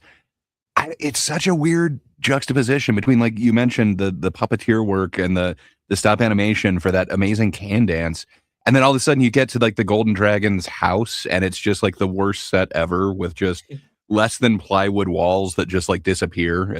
Don't get me wrong, I love it. Like, it almost made it to my top 10, but I don't know, man. There's something about that one. It's fun. About the movie, when I was a kid, it just captured me, and I absolutely loved it. Yeah, there's some sort of nostalgic charm to it, because people, for some reason, I wasn't watching that when I was younger, but people would always be like, "Oh, Golden Child," and it's like comfort for certain people, and I get it. It's definitely a movie that if Eddie Murphy wasn't in it, no one would probably ever have heard. Right. You know, it's one of those things that he carries the movie, but it's still, I have just such fond memories of that movie. Yeah. It's a testament to what he can bring to something. Yeah. Lapsed 2. Number 2, I have Coming to America, and not the 2 because I never saw it. But there's a few lines in this movie that crack me up, dude. When he's taking a bath and he stands up and the dude goes, the royal penis is clean. Like, what? Why? And he's like, you don't want to be an ugly king. And there's like there's so many stupid lines that they say and fucking like, because they don't, obviously a fish out of water story. But yeah, it's there's so many funny, and that was one of the first movies that it wasn't that I was allowed to see it, is I was over at a friend's house and they watched it. And I was like, I didn't say, oh, I'm not allowed to watch this stuff. Because this is like when my parents went to crazy church land. And so I saw this and I laughed hysterically. And there was just so many parts of it that were great. So I had that as my number 2. And my number 1 is Beverly Hills Cop. It's the one I've seen the most. It's the one that I think he's most, known for. I mean, the Clerks cartoon did the spoof on the banana in the tailpipe. Like that whole court scene, which is just phenomenal. It's like, great. It is. It's fantastic. And just Axel Foley, man. I've seen more people online in Xbox named some version of Axel Foley or some person's gamer tag or something, any other movie character. And really, I keep coming across Jeffrey Epstein on PlayStation. Well, that's only He's still alive. That's why. I told Gray this story. I get into a match at Arc Raiders, right? And I was running solo, and it was in Buried City, and I just see like 15, 16 Raiders hopping around, and I'm like, I go near him, I get prox chat, and they're like, come on, dude, we're hunting Jeffrey Epstein. And this dude's name was Jeffrey Epstein, and he's just yelling like, I made a mistake. I'm sorry. And they cornered him in the hospital, and they just everybody, like, dude, like 17 Raiders lined up and just shot the shit out of this dude. It was one of the funniest things I've experienced in that game. Anyway, Beverly Hills Cop. But yeah, through the years, yes, I've run into many Axel Foleys. Yes, like AX4L, AXEL, AXIL, FOL. There's a chance one of them is Eddie Murphy, because if you watch the Being Eddie doc, he's a little active online. You know who plays a lot of Arc Raiders? Gilbert Arenas, the basketball player. Oh, he plays the shit out of that game. Awesome. I hope he's be kind of cooler if it was Gilbert Gottfried. Would it be way cooler with him being dead and all? Yeah. I mean, obviously, I want him alive. Actually, I'm in hell. Do you need these blueprints? Yeah, I don't know, man. I think it'd be fun. Do you have the medium gun parts blueprint? Warren, what do you got at number 1? My number 1 is Shrek. Eddie Murphy was Shrek the entire movie. Like it's Michael Myers. That was Shrek. No, I'm saying is if he wasn't in that movie, it wouldn't have worked. I'm an asshole. Like, don't mind me, I'm an asshole. Yeah, it was Farley though. I love Shrek. It was one of those great non-Disney animated cartoons. And Donkey was just absolutely amazing and quotable, and he was amazing in that role, and his voice work. I am not a Mulan fan, but I do love Shrek. Well, I mean, you think about it. I mean, you go to Shrek 2. He did have sex with a dragon, so there's that. That happened.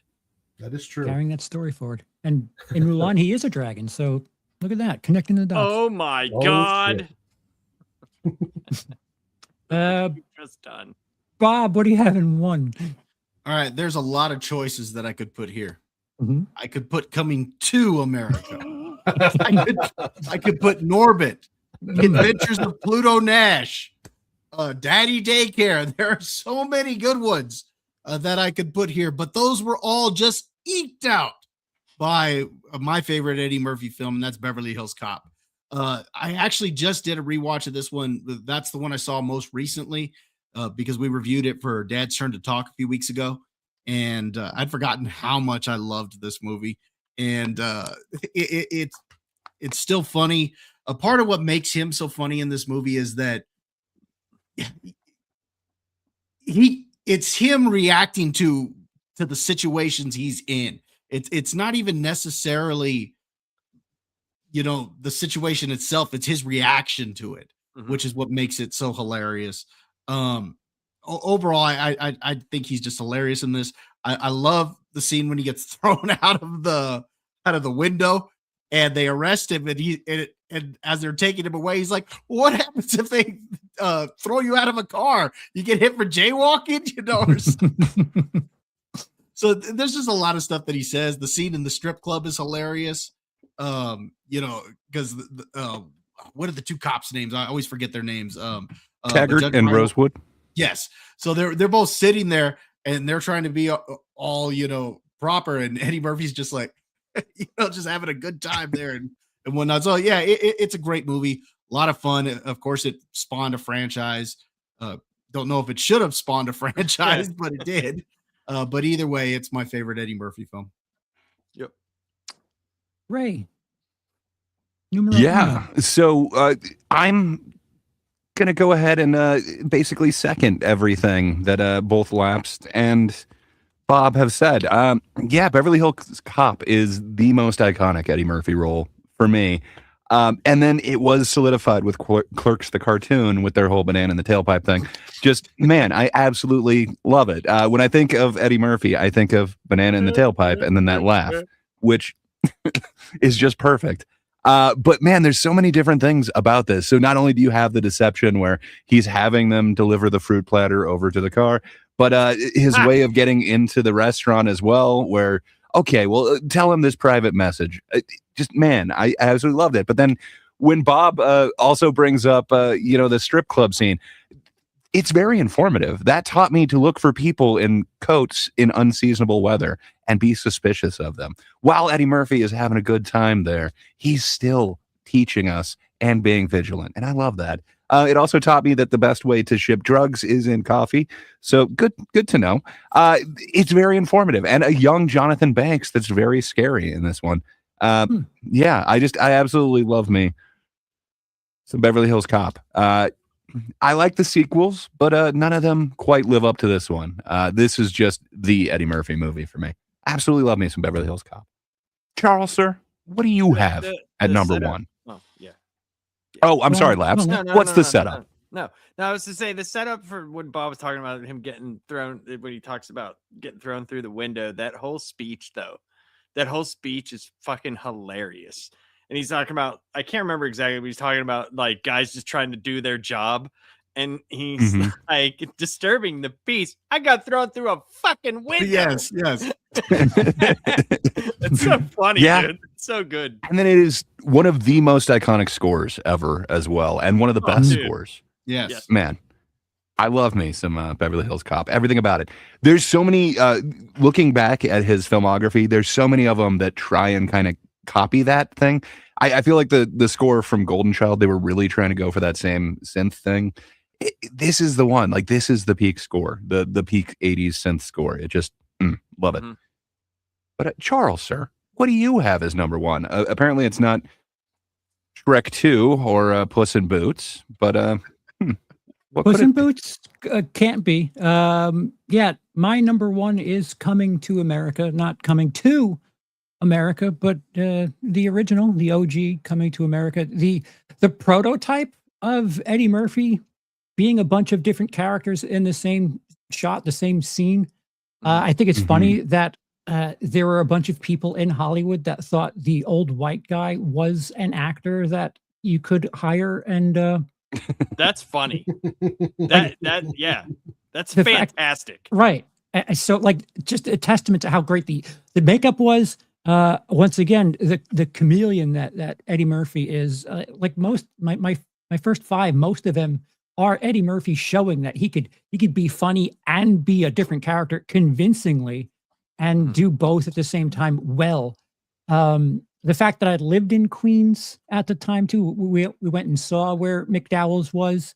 It adds something to it, but I remember watching this as a kid, and like Laps brought up, the royal penis is clean.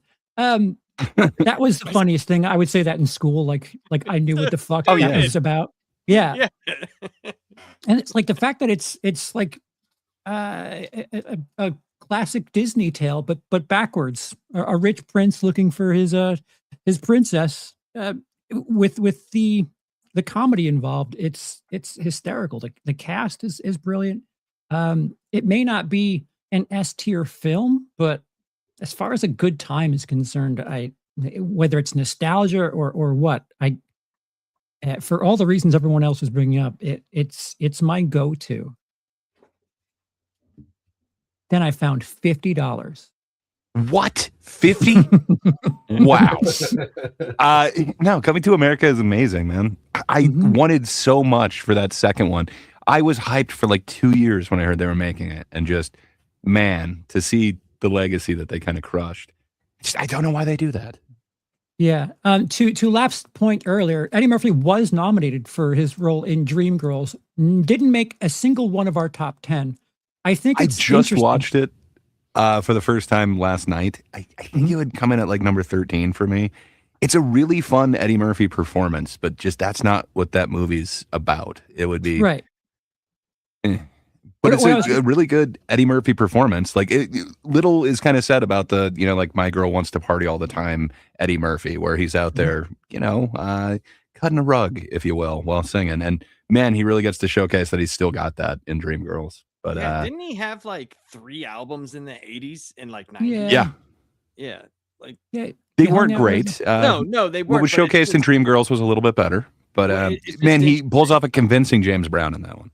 I've never seen the movie. I remember when it got nominated, because it was like a big deal, that he would like, could this possibly happen for, how it's like when Robin Williams was chasing the Oscar where Eddie wasn't, and it was like, it came out of nowhere, and it was like, could this happen for someone that has pretty much made you laugh your entire life? It was pretty interesting. I just never saw the movie though. So I think it's interesting. And if you look at our lists, it's a pretty diverse selection here, and people have different things that they're drawn to it. And there's nothing really predictable other than like Beverly Hills Cop at 1 there, Coming to America in the top 3. Like everything else is pretty spread around, and that's quite interesting. Like I brought up earlier, I don't think you have an S tier Eddie Murphy movie, but I think you can have A+ tier Eddie Murphy children's film, family film, action comedy. Like he's perhaps not S tier, but as a Swiss Army knife, he's probably the best actor that can also be very funny and also be charismatic, because they've tried to do the Eddie Murphy thing so many times since, and actors just can't pull it off. So there's something to be said that, sure, you might not say that there's S tier Eddie Murphy stuff out there, but him as a utensil in that toolbox he's certainly an S tier actor, because no one else can do what he does. Well, if you count what you put Raw as 4, that has to be S tier. Right? Yes. Okay. So if you're counting that, as it was released in theaters, that has, at least for that particular stand up. Yes, but it was still released in theaters. So as a comedian, as a comedic actor who can play characters, I don't think you're getting any better than him. Well, he could come into even the most weirdest scripts and make the movie not only watchable but enjoyable. Like, and he can also overshadow really top actors too with the way he acts in roles. He's very, very, very talented.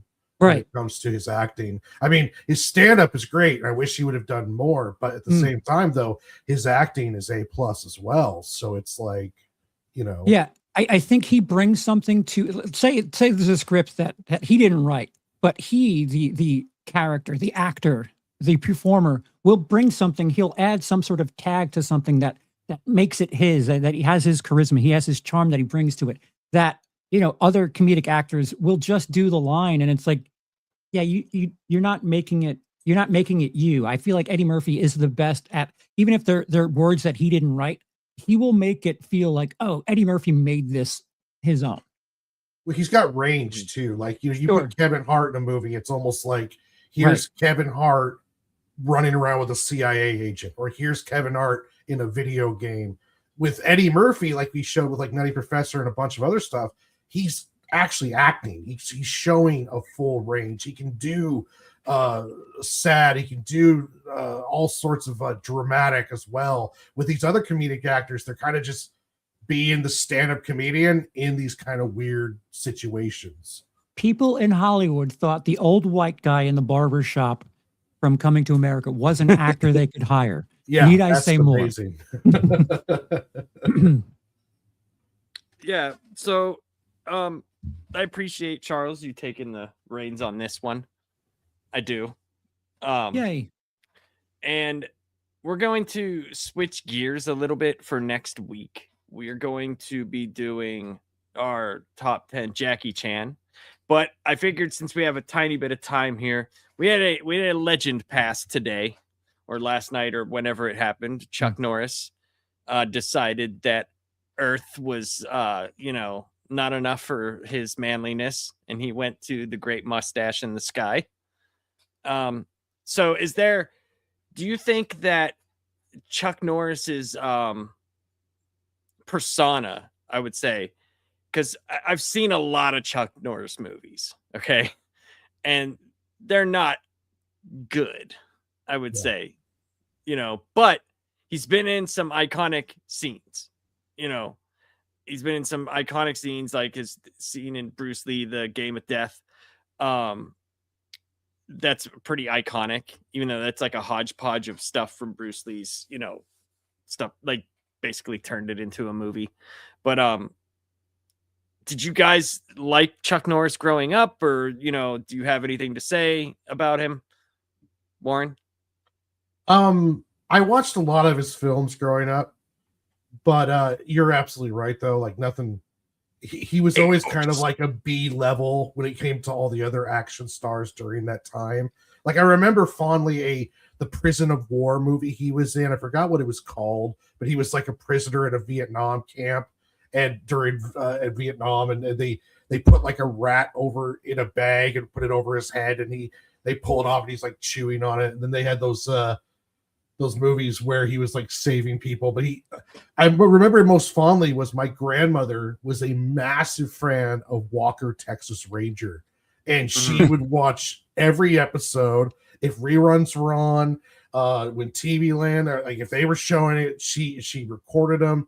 So I remember watching a lot of Walker, Texas Ranger, which was essentially him just spin kicking people in this series. And I do have some fond memories of that. It's interesting though, because like without the Chuck Norris memes, he probably would have disappeared from the zeitgeist. But then those memes really brought him into almost like a weird legendary status where the people were doing the whole Chuck Norris facts. And but yeah, I remember most fondly from Walker, Texas Ranger, because my grandmother, she would get excited and she was hooting and hollering, and she absolutely loved watching her Chuck Norris Texas Ranger shows. Yeah, so I'd say his biggest solo movies were like Long Wolf McQuade, Delta Force, Missing in Action, and Code of Silence. But the one I think he's remembered for the most is his appearance in Sidekicks. Like that's like a lot of people remember that, and what was that, the Jonathan Brandis, right? That was him. Yeah. Brandis. The kid. Right. But it also has Beau Bridges in it, man. Joe Piscopo. Right? Yeah, sure. Piscopo. I don't know if this is right, but I think Chuck Norris did the nunchuck scene in that. I'm not 100% sure on that one though. The one where the kid was he was supposed to be doing it, that it was like a full ninja it was outfit. The full ninja outfit. Yeah, I think that was Chuck Norris, but I'm not 100% sure on that. It could be, but I know that was the big deal. Like a lot of people remember him from that movie, but I remember him from Delta Force and Code of Silence. Those are the two big ones that I remember. Dodgeball. Oh, that's right. Yes. That's right. I remember that. That's right. And the funny thing that I remember Walker, Texas Ranger, like that, that was a big show, man. That was a really big show. It went into syndication. You don't normally go into syndication unless you're making money. So, Bob, do you have or I'll go to No, I'm here. I'm here. Bob, do you have any Chuck Norris memories or the man was an icon. Like my son growing up didn't even know who Chuck Norris was, and he was telling Chuck Norris jokes. And I had to turn around and ask him, "Do you even know who that is?" No. And so I had to tell him who it was and whatnot, so he could understand the joke a little bit better. But I mean, he was larger than life. As far as his reputation, we all kind of saw him as the big tough guy, the baddest man on the planet type thing. Like you, Sidekicks is probably the movie I remember him the most from. Also, I do like a scene that he's got in The Expendables 2, where he saves them all, and he basically tells a Chuck Norris joke. I think that's hilarious, where Stallone's like, "I heard you got bit by a king cobra," and he's like, "I did. And after 5 days of agony, the cobra died." I think that's great. But yeah, Walker Texas Ranger is probably the one that you remember him most from, as far as from entertainment, because that ran for what was it, eight seasons? Something like that. 196 episodes. Yeah. Woo. So and how I knew of it, because I as sad as this is, I watched Matlock a lot. That was in our family. The one guy that was Matlock's private investigator is the same dude that was Walker's sidekick guy, and he left Matlock. He left Matlock to go to that show. So I can't remember the guy's name. I just remember him in Matlock. His name was Conrad. I can't remember the actor's name. But yeah, that's crazy. But Gray, do you have any? Yeah, kind of everything that was mentioned before. My grandpa was super into like John Wayne and Chuck Norris movies, so I saw a bunch of them when I was a kid, like Delta Force, Missing in Action, all of those. Yeah. But the ones that I actually remember, of course, there is Walker Texas Ranger that was always on, and it seems like my grandpa really enjoyed that one. So I've seen way too many of those episodes. But Here. I remember Sidekicks. I don't know why I have such a vivid memory of this movie. I think I've only seen it a handful of times, but man, that kind of sticks with me, especially like the Chuck Norris thumbs up thing.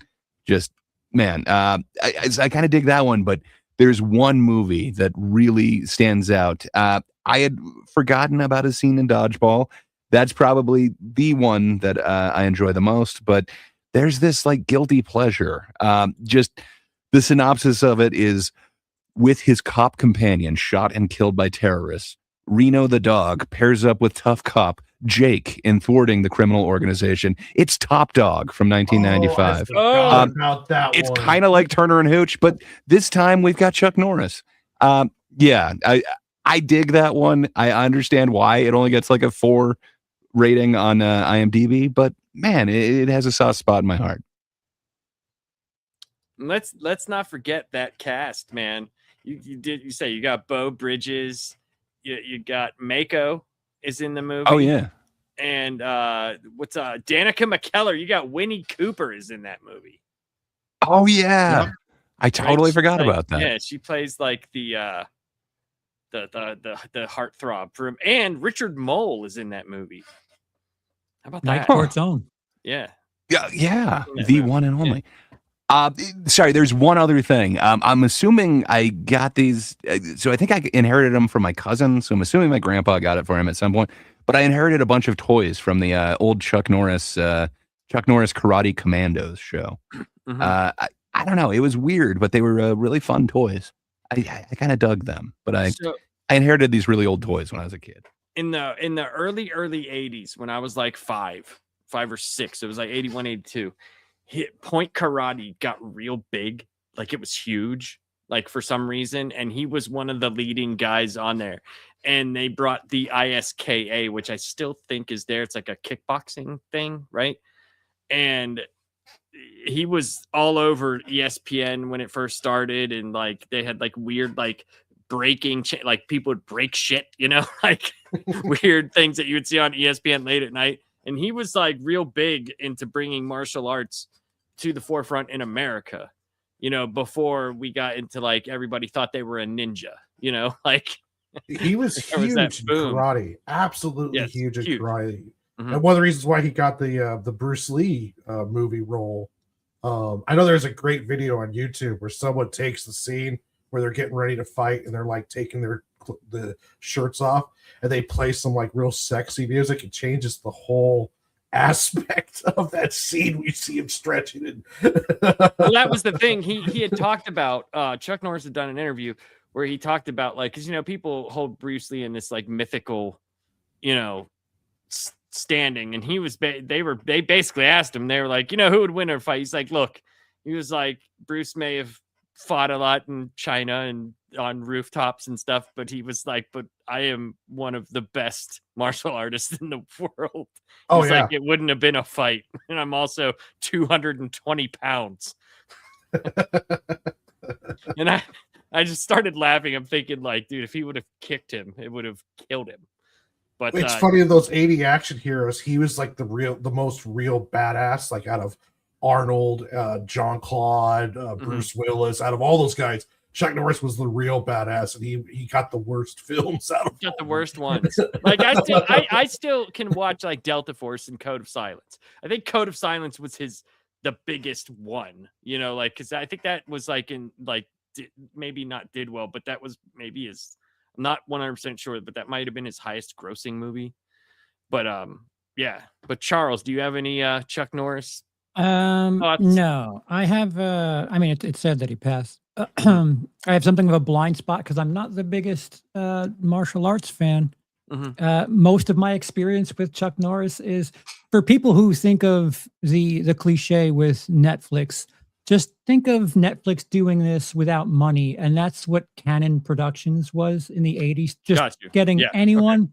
So my experience with Chuck Norris is Invasion USA, but what Invasion USA terrorism, if only 9/11 was Invasion USA style terrorism, I think we'd be all right. Dude, he could have spun kick the whole building back up straight before it fell. Like, and we would have been fine. Yeah. Most of my experience with Chuck Norris is like Delta Force, all of those Canon Productions films from the 80s that are, something that Dolomite Is My Name would probably mock. So I am not the right person to ask. I don't have sure. Dodgeball, him showing up to give a thumbs up. Funny. I know who that is. I understand that reference. But other than that, I'm kind of in a dark corner as far as experience is concerned. Well, that's not, that's fine. We just wanted to, I just wanted to acknowledge it. And I thought it was a good segue into what we're doing next week. So, yeah, I appreciate everybody for showing up. We'll go around the table here. Charles, what do you got going on, my man? I don't know. I don't know. We're going to play some Arc Raiders. Yeah, probably that.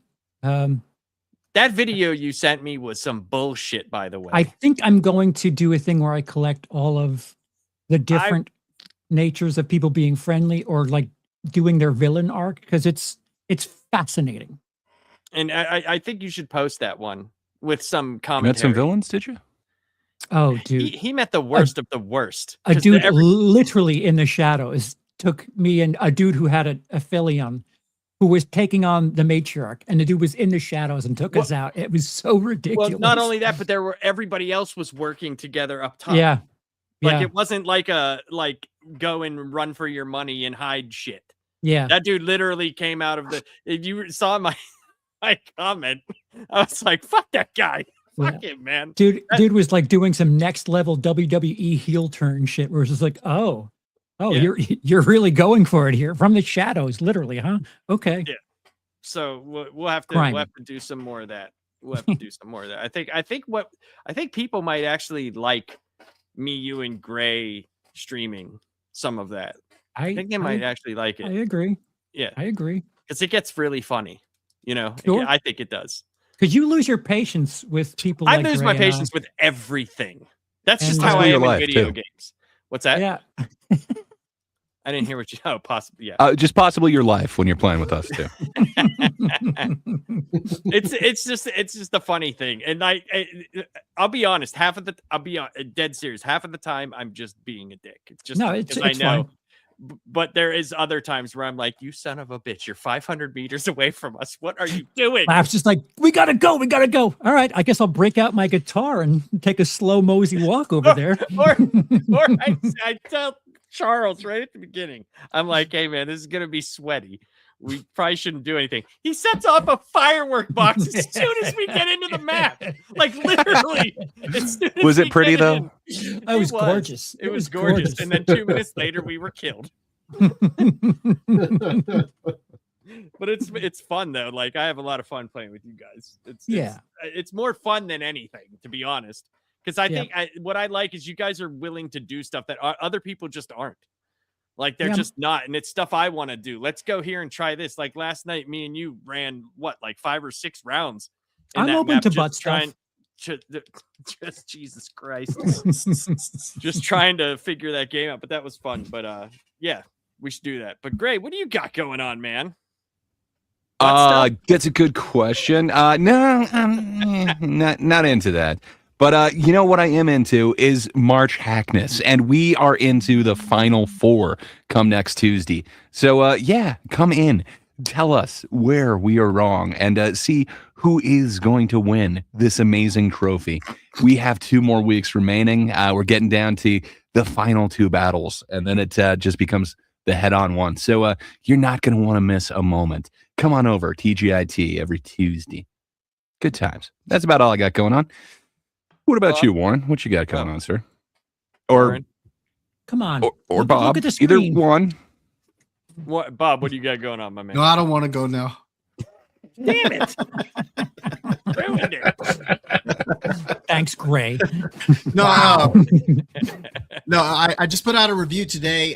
Project Hail Mary. Went to see that last night. Really liked that. And, Oh, hell yeah. And then we got Dad's turn to talk on Tuesday. We're actually gonna be talking about Project Hail Mary on that stream as well, as we got one of our guests coming on who's really excited to talk about that one. So we're going to go ahead and talk about that as a group. So we're looking forward to that. Nice. Warren? I'll probably be, I'm not going to stream it, but I'll probably be playing some Crimson Desert tonight. And I might be streaming over the weekend. I'm not 100% sure yet because I've been kind of burned out and out of it lately. I haven't been doing my dailies like I should have been.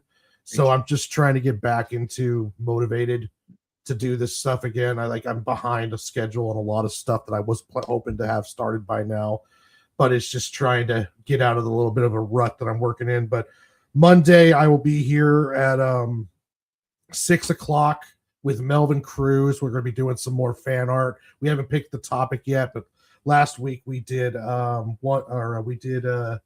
One Piece characters, and then this week we're going to probably pick something else along those lines. We haven't decided yet.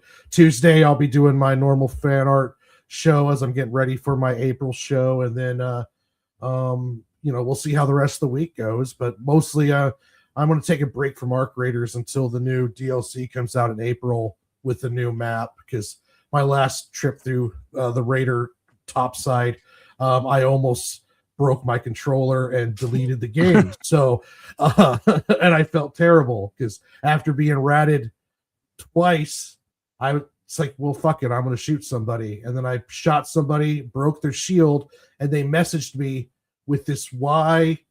And I'm like, I don't know why, man. I'm sorry. I just stopped playing. Well, maybe you should try that strategy for the rats, man. Yeah. That's too much emotion, dude. Like, I'll shoot people right in the back. I don't give a fuck. It's a fucking video game. The first time I shoot someone, they message me with like this sad plea, like, why would you do that? I'm like, oh, man, it's a long story. I wasn't hugged enough as a kid, damn it. This game's not been nice to me. Going through something right now. Well, I think tomorrow, unless you want to do it on Sunday, we might do Spider-Man Wolverine 2. Unless you want to do it, we could do it Wednesday if you're not up for it this weekend. Well, I'm going to work tomorrow, but I'll be home by 4 my time, so we can. All right, well, just let me know. Just let me know. If not, we'll just plan on doing it Wednesday. But yeah, next Tuesday, this Tuesday coming up, we got TGIT March Hackness, the Final Four. The Final Four. That's amazing to think about. The Final Four. Who is going to advance? I don't even know. It's insane. The votes haven't been tallied yet. Yeah, vote. So, there's still time. Still time to vote. But then I'm ever so closer to releasing a couple of videos that I just do them in my spare time because like I'm supposed to have downtime from work, but it hasn't been happening. So after this, I am gonna go play some video games, and then I'm probably gonna start working at like 2 in the morning, 3 in the morning, and get that shit all done for this week. But yeah, and then next week we're gonna do Jackie Chan, which I think is going to be a blast because I think Jackie Chan movies are just there's so many of them that are just fun. None of them are going to be like, top tier movies, but for action, they are going to be amazing. Amazing. That man does not believe in anything other than dangling himself from a 50-foot drop and doing it himself. So I'm very excited for that. But anyway, we do need to do a Wesley Snipes list since I made one. So. Warren's ready for the Wesley Snipes list. We could do a side Wesley Snipes list. There's 3 Blade movies. I put up a poll in my chat giving them 4 choices. What was the best decade of Eddie Murphy for film? Tied with 5% of the vote, both the 2010s and 2000s, with 15% of the vote, the 1990s, and with an overpowering 75% of the vote is the 1980s. So thank you. Sounds about to right. those of you who nominated or voted, and comment and let us know what we should be voting on in the future. Yep. Well, everybody, thank you for showing up. Have a great weekend. Stay safe, and we will see you next time.